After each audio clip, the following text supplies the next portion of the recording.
राष्ट्रीय आदिवासी एकता परिषद द्वारा जो रैली बुलाई गई थी, उस रैली में साथी यहाँ पर भी जुड़े हैं जो कानून के बारे में अधिक बहुत सारी जानकारी रखते हैं, जानते हैं। आप सर परिचय, आपका परिचय बताइए।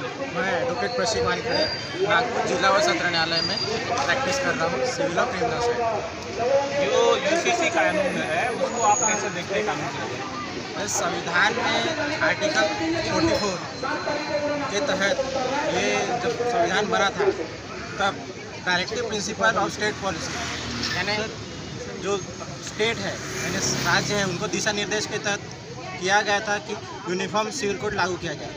परंतु समय की मांग के हिसाब से उस समय भी जब संसद में इसकी चर्चा हुई थी तो बाबा साहब ने कहा था कि राज्यों को कुछ दिशा निर्देश दिए जाएंगे जो आर्टिकल 35 से लेकर आर्टिकल 36 से लेकर आर्टिकल 51 तक दिए गए हैं। बस समय की मांग अगर उस समय उत्पन्न होगी तो। लेकिन आज की जो केंद्र सरकार है, जो खासकर बीजेपी और आरएसएस की सरकार है, वो एक मुसलमानों के खिलाफ उसका उपयोग करने के लिए देश में कैसे अराजकता फैले, देश में मुसलमानों को कैसे दुर्गम दर्जे का नागरिक वो लोग, जैसे पिछली बार सिटीजनशिप अमेंडमेंट एक्ट लाया था, वैसे ही जैसे ही चुनाव, लोकसभा के चुनाव या राज्यों के चुनाव नज़दीक आते हैं तो महंगाई, बेरोजगारी, अन्य मुद्दों से ध्यान भटकाने के लिए वो हिंदू मुस्लिम करवाने के लिए, ताकि एक तरफा वोट उनको पड़े, इस वजह से वो ध्यान भटकाने के लिए ऐसे मुद्दे, ऐसे ज़मीन से बड़े मुद्दे उखाड़ने के लिए करते हैं। ताकि क्या मणिपुर के मामले में क्या कहेंगे आप और इसका कानूनी पहलू भी बताइए। वैसे संविधान आईपीसी इंडियन पिनल कोड भारतीय दंड संहिता के तहत अगर उस जो भी कृत्य मणिपुर में किया गया है वो गैंग रेप की धारा में आता है, उसमें फांसी की सजा दी गई है भारतीय दंड आईपीसी इंडियन पिनल कोड भारतीय दंड संहिता के तहत। तो वो जो कृत्य हुआ है वो एक धर्म विशेष द्वारा न कर उसको ऐसा बताया गया है कि हिंदू और मुसलमान और जाति के बीच वो लड़ाई का काम वहाँ की सरकार 3 महीने से सब शुरू होने के बाद भी मई महीने की घटना का अभी वीडियो आया है। वीडियो आने के बाद वो केंद्र की सरकार या आरएसएस बीजेपी की सरकार का संज्ञान ले रही है। इतने दिन देश विदेश में मोदी और अन्य उसके खिलाफ किसी ने एक शब्द भी नहीं बोला। और अगर संसद में, अगर राज्यसभा हो या लोकसभा में हो, अगर सांसद आवाज़ उठाते हैं तो वहाँ केंद्र की सरकार उस पर जवाब देने के बजाय वो उस पर ढकला ढकली का काम कर रही है। वो बोल रहे हैं कि अन्य राज्यों में हो रहा है, उस पर आप लोग क्यों जवाब नहीं दे रहे। वो ये नहीं देख रहे हैं कि पूरे भारत में उन्हीं की सत्ता है तो वो उस पर कोई कार्यवाही करने से पीछे हट रहे हैं। एक महिला गवर्नर है वहाँ पर मणिपुर में, क्या वो इस स्थिति को संभाल नहीं सकते? महिला गवर्नर, ये देश की यही सबसे बड़ी शोकांतिका है कि इस देश की आज राष्ट्रपिता, गवर्नर से भी बड़ा पावर राष्ट्रपिता के पास है। अगर राष्ट्रपिता चाहे तो कभी भी इमरजेंसी यानी राष्ट्रपति के पास वो अधिकार होते हैं, यानी प्रेसिडेंट ऑफ इंडिया के पास वो अधिकार होते हैं कि वो इमरजेंसी अगर राज्य की, जैसे बाबरी मस्जिद का उदाहरण देखिए, जब बाबरी मस्जिद ढाई गई तो राज्य सरकार को बर्खास्त करने का कार्य राष्ट्रपति ने किया था, यानी प्रेसिडेंट ऑफ इंडिया ने किया था।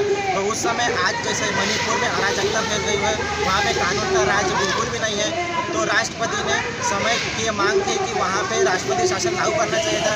लेकिन क्योंकि वहाँ पे केंद्र में जो बीजेपी यानी आरएसएस की मनवादी सरकार है, उन्हीं की सरकार मणिपुर में है, इस वजह से राष्ट्रपति और गवर्नर का चयन सबको पता है कि गवर्नर का चयन जिसकी सरकार केंद्र में होती है वही गवर्नर का चयन करता है। इसलिए चाहे वो गवर्नर हो या फिर राष्ट्रपति हो। आपने कहा मनवादी सरकार है तो पूरे देश भर में कुछ बाबा लोग इस देश को हिंदू राष्ट्र घोषित करेंगे ऐसा कह रहे हैं, तो कानून के तहत क्या प्रोविजन है? देखो, जब सबसे पहले 26 नवंबर 1949 को जब देश का संविधान लागू हुआ और 26 जनवरी 1950 से पूर्ण संविधान देश में लागू हुआ है। उसके बाद से केशवानंदा भारती केस करके एक सुप्रीम कोर्ट ने ये दिया था बेसिक स्ट्रक्चर, यानी संविधान के जो मूलभूत सिद्धांत हैं उसमें कहा था कि सेकुलरिज्म यानी ये धर्मनिरपेक्ष राज्य है हमारा। अभी के जो बाबा कह रहे हैं कि वो आज कल हिंदू राष्ट्र बनाएंगे, अगर संसद चाहे तो भी वो करना उनके राज्यों में सरकार चाहिए, पर मूलभूत जो सिद्धांत है उसको बदला नहीं जा सकता। बेसिक प्रिंसिपल उसको अगर केशवानंद भारती ये बहुत बड़ा लैंडमार्क जजमेंट है। सुप्रीम कोर्ट की बेंच ने ये बताया था कि ये देश सेकुलर राष्ट्र है, कि ना हिंदू का ना मुसलमान का, यानी किसी एक विशेष धर्म का ये राष्ट्र नहीं है, ये सारे धर्म का राष्ट्र है।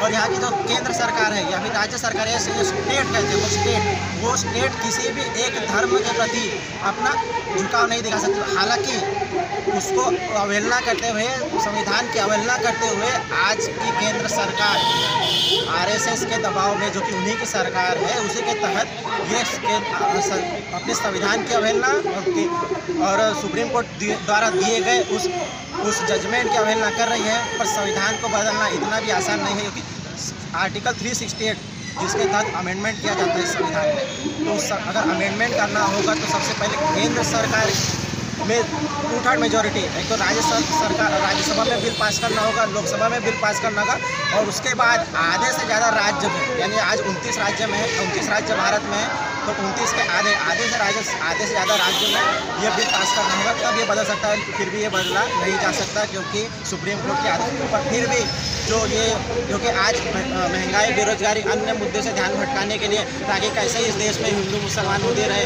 जो ये भाजपा प्रणीत, आरएसएस प्रणीत ये कुछ बाबा है, ये बीच बीच में शिगुफा छोड़ते रहते हैं कि देश को हमें हिंदू राष्ट्र बनाना है, इस देश को हमें हिंदू राष्ट्र, नए देश को। तो क्या ये संविधान विरोधी नहीं है? ये पूर्ण संविधान नहीं, केवल संविधान विरोधी है, ये तो देश विरोधी है। ये जो भी ये लोग कह रहे हैं, ये लोग देशद्रोही, इनके तरह राष्ट्रद्रोही है।